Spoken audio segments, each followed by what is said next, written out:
মেয়ের ইচ্ছা হয়েছে চিকেন নুডলস খাবে। তো চিকেন তো বাড়িতে নেই, তো চিকেনের বদলে সেটাকে সাবস্টিটিউট করে কিভাবে বানানো যায় সেটাই চেষ্টা করছি। চলুন আপনাদের সঙ্গে শেয়ার করি।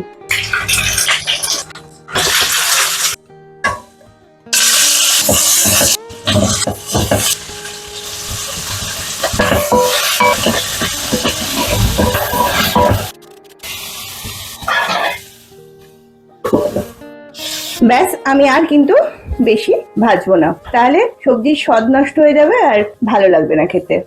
কাঁচা লঙ্কাটা আগে দিলে কাঁচা লঙ্কাটা সগি হয়ে যেত, সেই জন্য আমি পরে দিলাম।